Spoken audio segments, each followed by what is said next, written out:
What are we looking at here? So this part of the procedure was Dr. Weisbrod's, who's our otolaryngologist. And the problem with the paralyzed vocal cords is the cords need to come together to create phonation, or to create a voice. With a paralyzed vocal fold, you have it way off to the side here, so they can't meet in the middle, and that's why they get a breathy voice. So the injection that you saw, as he inserted the needle here and injected this filler, then gives it enough bulk that we're able to bring the vocal fold back to the middle. And this opposite one can just work against it and create the voice. So it can close like you're seeing here. That's right. Okay, so that is why the vocal procedure had almost immediate results. That's right. I mean, Mitch is speaking now much more clearly than before. And immediately upon waking up. So here is what happened to Mitch. He actually was operated at this disc level and this disc level, which you would think would affect C6 and C7.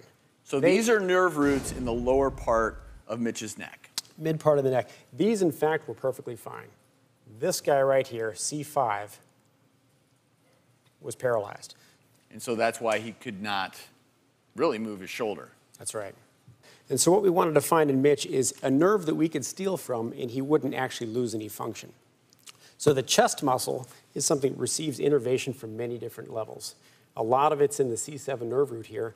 And so we can actually take a healthy nerve like this and we can open it up like string cheese. I can separate it into separate nerve pieces. And I was able to peel one off that was primarily chest muscle. Then we detach this one that we need to get back and tie those ends together. And now we have the C7 nerve root running shoulder function. So the nerve, as it actually goes to the shoulder, this part, the peripheral part, was okay. That's right. It just wasn't getting the signal from the spinal cord. That's right. So you literally took this nerve, reattached it to a nerve that normally would tell your chest muscle to move. That's right. And there's a second part to this procedure also, which we did right after that, and that is we still needed the deltoid muscle to come back. So we stole nerve off of the radial here, the triceps branch, and we put that up here into the axillary nerve as it comes around the side here. We brought that up into there. So now triceps is going to help bring the arm up initially, and chest is going to help turn it out. And so he'll have a period of time where he's going to work with therapy to learn these tricks. The brain rewires. The brain does a wonderful job rewiring these things with time. So will Mitch think now, when he's moving his shoulder, does he have to rework his brain so that he's thinking, okay, I'm going to move my chest a little bit, but actually he's going to move his shoulder? It probably will be that way. Every once in a while I have a patient who comes back and they don't even realize they had to learn the trick.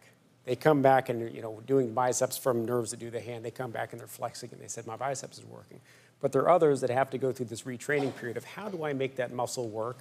And we teach them how to contract the chest muscle and suddenly the shoulder jumps and they begin to get it. And we have some footage of another patient who underwent a similar procedure, Mitch, to give you an idea of where you can go. So before, no movement of the, is that the bicep he's trying to? So he has, bicep is out, radial nerve is out, so his wrist is down and his fingers don't come up. He has the suprascapular nerve, but he has no deltoid. So he had no ability to flex at the elbow. We did this rewiring, and he at 3 months was able to beat gravity. And he at a year has pretty much complete movement of that arm. The biceps goes, the triceps goes, the wrist comes up, and the shoulder filled in.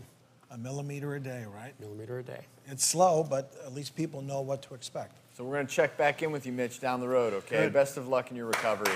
Dr. Brown, thank you.